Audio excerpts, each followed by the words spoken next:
ఇరాన్లో అధికార మార్పిడికి అమెరికా, ఇజ్రాయెల్ కలిసి రహస్య ఆపరేషన్ను చేపట్టాయా?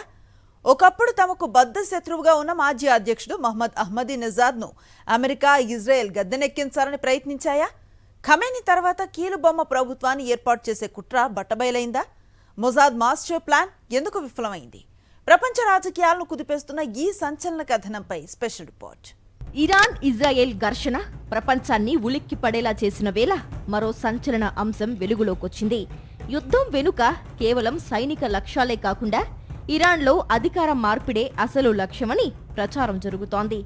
ఇరాన్ అత్యున్నత నాయకుడు అయతుల్లా అలీ ఖమేనీని తొలగించిన తరువాత అక్కడ అమెరికాకు అనుకూలమైన కొత్త ప్రభుత్వాన్ని ఏర్పాటు చేయాలి అనే వ్యూహం అమలులోకి వచ్చిందనే వాదనలు వినిపిస్తున్నాయి. ఈ వ్యూహంలో అత్యంత ఆశ్చర్యకర అంశం వెలుగులోకొచ్చింది. ఒకప్పుడు అమెరికా, ఇజ్రాయెల్కు తీవ్ర వ్యతిరేకగా పేరొందిన మాజీ అధ్యక్షుడు మహ్మద్ అహ్మదీనెజాద్ పేరు వినిపించడమే. ఇరాన్ ప్రస్తుత మతాధికార వ్యవస్థతో విభేదాలు పెరగడం, రాజకీయంగా ఒంటరి అవడం, గృహ నిర్బంధ పరిస్థితుల నేపథ్యంలో అహ్మదీనెజాద్ అమెరికాతో కుమ్మక్కయ్యారనే ఆరోపణలు వినిపిస్తున్నాయి. అహ్మదీనెజాద్కు ఇప్పటికీ కొంత ప్రజాదరణ ఉండటంతో ఆయనను ముందుకు తెస్తే దేశంలో తిరుగుబాట్లు, అంతర్గత ప్రతిఘటనలను నియంత్రించొచ్చని అమెరికా అంచనా వేసినట్లు ప్రచారం జరుగుతోంది. అయితే ఈ ప్రణాళికకు అనూహ్య ఎదురుదెబ్బ తగిలిందనే కథనాలు వెలువడ్డాయి.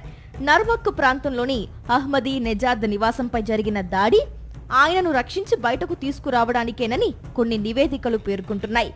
కానీ ఆ ఆపరేషన్లో భద్రతా సిబ్బంది మరణించడమే కాకుండా అహ్మదీనెజాద్ కూడా తీవ్రంగా గాయపడినట్లు సమాచారం.